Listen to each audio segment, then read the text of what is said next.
Hey guys, this is Clark with DogHouse Systems again, and it's episode 2 of 2v2 Sit Down. I'm titling this one Dying Slowly, and you'll see why. Here you got me, Bean, as the blue Toss, and my buddy Ender as the red Zerg. Quick recap in case you missed episode 1. Our background, I'm not some great player, like top masters or anything like that, but we're solid. We have a top 8 diamond 2v2 finish, and really harking back to the Warcraft 3 days, we were 18th on the ladder, just missing the invitational by 2 spots. It was a top 16, so kind of feel experienced in this realm, and I don't see a lot of 2v2 coverage out there, so here we go. Anyway, episode 1 was scout early, scout often. I get some scouting going on, but don't really capitalize on what I kind of saw. So a mistake here. Here I am calling out Stalker Ball. That's my plan, and it's a good move as toss. Drawing double toss, they chose. I was random. A little scary because they're just so strong. You gotta look out for one of them kind of turtling up and going hard void raise or something like that. I don't know, I always get wary when I see 2 guys the same race. I often feel they're going to capitalize on that race's specific strength, and they'll both do it just to have overwhelming force in one domain, as it were. Buddy Ender, let's see here, looks like he does a 13 pool or so.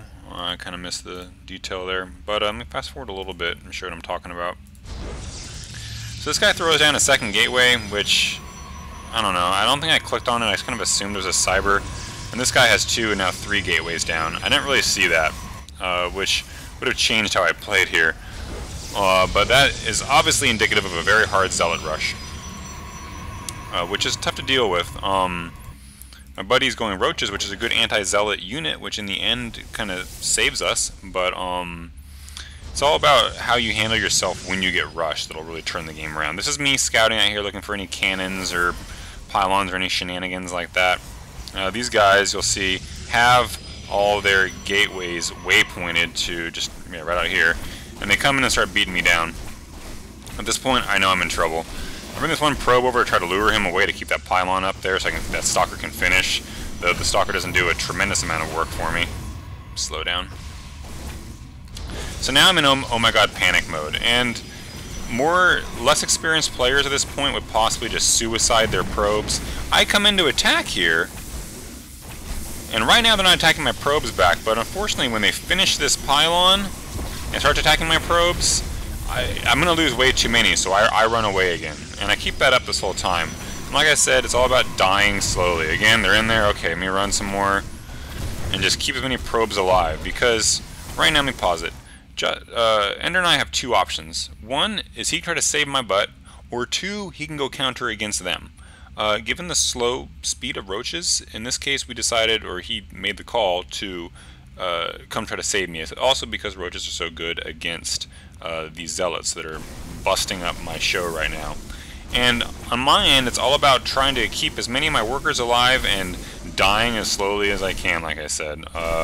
We've used that phrase "dying slowly" a lot, and it's true. So now he's trying to get some roach micro going on. Watch him run these wounded roaches away to keep them alive as long as possible. I have 1 zealot out here in the mix that I'm not even paying attention to at this point, and they've stopped sending over units. They're gathering up a larger force to try to come back and hit us again. Again, more roach micro, and here I am. Look, I lost a lot of workers, but I kept enough alive to still be in it to win it, as it were. And I'm not going to show you the entire game because it is 30 minutes long, but it's me being angry. But we do end up winning, and I'll get to the point. The point that really kind of swings it in our favor is when I'll stop this. So let's speed up a little bit. All right, so here we all are talking, and now I'm trying to get back on my feet. And he's starting to hit his stride with all these roaches. He comes down here and does some beautiful kiting to bust them up.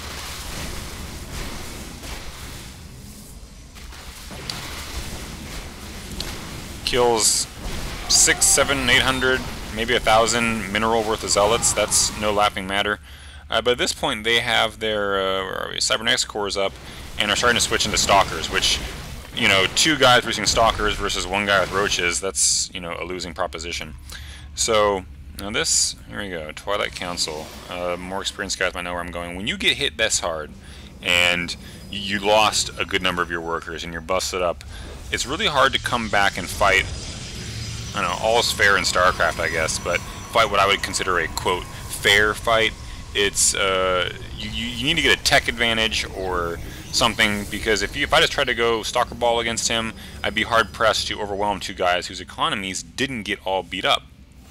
So I started Dark Shrine to get some DT out there, because I'm hoping, assuming, and in this case accurate, to say that because they went so hard with their push with Zealots, they probably don't have observers out there. They come in to look at us, but get chased away, they don't mess with our army. And now my Shrine's up, I bring in some DT, which ultimately doesn't end up finishing the fight, but there's a few more neat details here. We come over here, bust them away.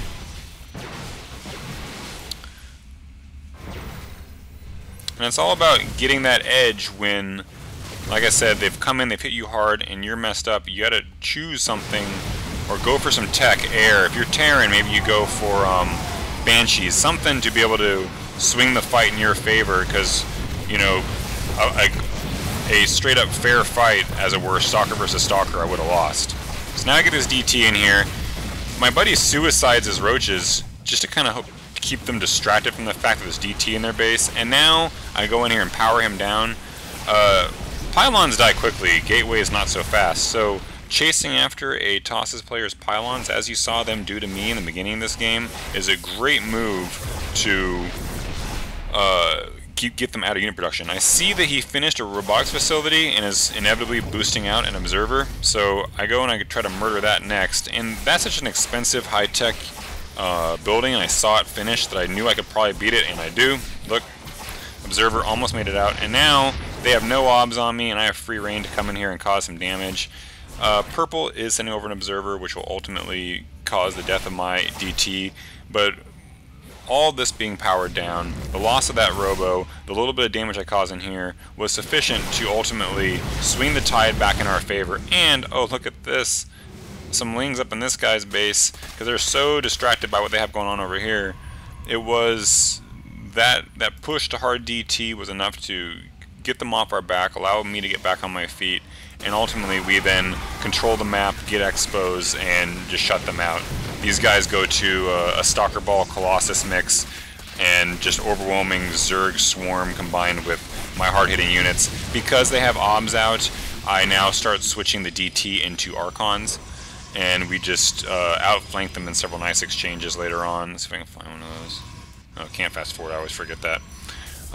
And win the game. So, I'm not going to finish the rest of the game, we win, but that is that. Thank you for watching. This is episode 2 of Clark with DogHouse Systems and 2v2 Strategy Sit Down. Alright, thanks, bye.